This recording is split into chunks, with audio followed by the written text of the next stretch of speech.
La veritat és que sí que és cert que hi ha un interès ferm per part del Rayo des de fa ja unes setmanes amb la sessió del Jordi Amat. Bueno, nosaltres sobre aquest tema s'ha escrit molt, jo sempre dic que al final doncs el temps fica tot al seu lloc, tothom ens donava per fet que el jugador ja estava fet i tancat amb un altre equip, no?, de la ciutat, i nosaltres amb una roda de premsa que jo vaig fer com donant a entendre que efectivament també va haver un interès per part d'un altre equip important pel Jordi Amat. L'únic que vaig dir és que efectivament aquest interès existia, però que nosaltres contem molt amb el Jordi, que és un nano jove, un nano que té un contacte per davant llarg encara amb l'Espanyol, i que amb l'arribada de Coloto doncs segurament el més egoista per nosaltres era que es quedés aquí, però el millor per tots plegats,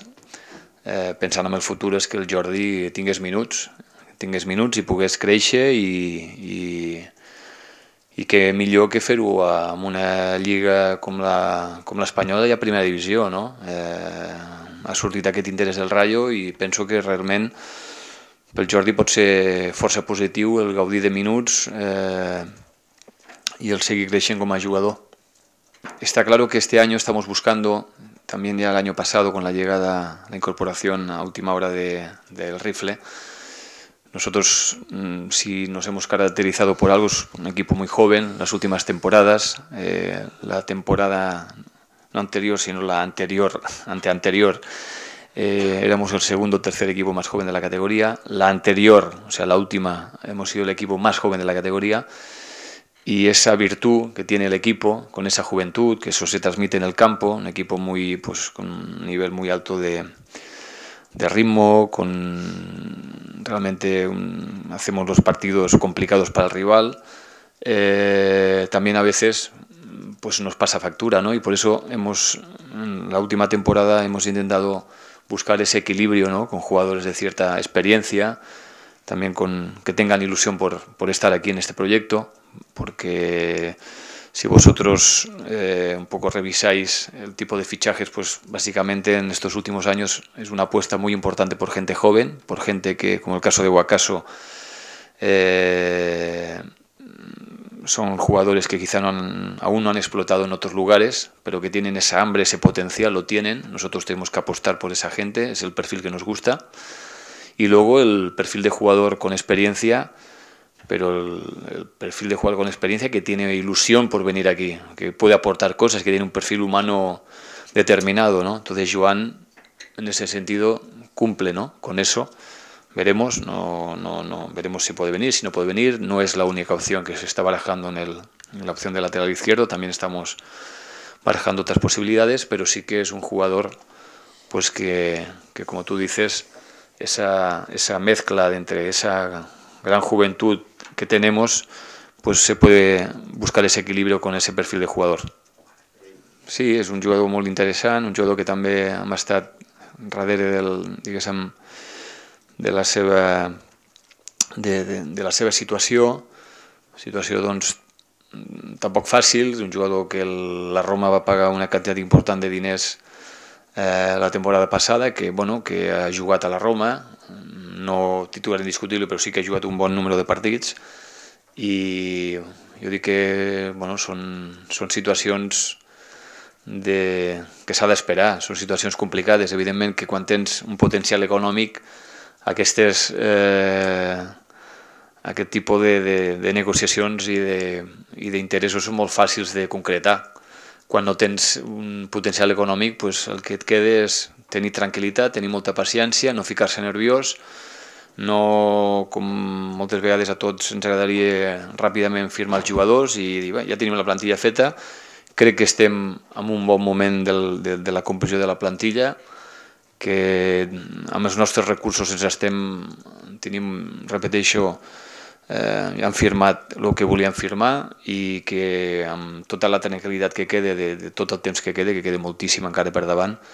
doncs acabarem de confeccionar la plantilla, però repeteixo, sense pressa, perquè les presses penso que no són bones quan tu com també sempre dic, que sóc una mica ja cansino, doncs nosaltres ens centrem en 2 o 3 objectius per posició de noms i tenim aquesta paciència per saber esperar i saber aguantar, i seguirem seguirem aplicant la mateixa medicina. Sí, es un caso muy similar, jugador también interesante, no voy a negarlo, pero también hay que reconocer que es una situación difícil, no es fácil, ¿eh? Lokomotiv pagó mucho dinero por él hace un año, tan solo, y bueno, me imagino que tampoco el club de origen y el club al que pertenece el jugador pues va a hacer lo posible para sacarle la mejor rentabilidad a ese fichaje, és normal. Bueno, no, jo penso que en aquest sentit nosaltres, ho deia el conseller delegat, i també és un missatge molt repetit per la nostra part, i també ho hem demostrat, que no tenim cap urgència per vendre, perquè hi hagi sortides, vull dir, ha vingut algunes coses en els últims dies, i si aquesta urgència i aquesta debilitat que moltes vegades sembla que es ven, que tenim, doncs ja alguns jugadors no estarien aquí, i nosaltres estem fent tot el possible i impossible perquè els jugadors importants continuen a l'Espanyol, perquè renovin, perquè estiguin amb l'Espanyol, perquè continuïn més anys amb l'Espanyol, i per intentar doncs, que els jugadors que surtin siguin, primer perquè els jugadors també els hi agrada o els hi sedueix aquella proposta, i perquè l'Espanyol doncs, tingui una bona rentabilitat, si no, evidentment, no serà així. Bueno, jo l'únic que dic és que amb el tema de l'Álvaro, que el club està intentant fer dins, amb l'Álvaro i amb els altres jugadors, que dins de les seves possibilitats i dins d'aquest rigor econòmic amb els últims 3-4 anys, sobretot els últims 3, d'una manera molt accentuada, doncs estem duent a terme una política econòmica de molta rigorositat, doncs el que volem és que continuï i que ampliï el seu contracte. També puc entendre, perquè és normal, que per la seva part o per la part d'altres jugadors que estan en una situació similar puguin valorar altres possibilitats econòmiques millors que les d'Espanyol. Vull dir, és absolutament lícit. El que sí que crec que no seria una bona notícia, evidentment, és que un jugador fet a la cantera com l'Álvaro, i que és una aposta de l'Espanyol, amb tot el que això representa, doncs pugui sortir a final de temporada de la següent temporada lliure. Jo penso que això l'Espanyol penso que és un punt on no es té que arribar. No podemos olvidar que en un principio habían 11 clubs que optaban a las 5 plazas, luego se quedaron en 9, luego en 7, y bueno, hemos tenido la suerte de ser uno de los que la federación ha otorgado la plaza. Vamos a ver, este año las plazas han salido por un precio menos de la mitad que el año pasado, lo cual ya es una cifra interesante. Si a esto le sumamos pues que desgraciadamente nos ahorramos las primas por no haber ascendido, era una cantidad muy asequible para nosotros. Y a partir de aquí, pues bueno, yo creo que la competición, lógicamente, de Segunda B puede ser más interesante que la de Tercera, sin menospreciarla en absoluto, porque ya lo hemos visto el año pasado, pues lo difícil que estaba la Tercera catalana,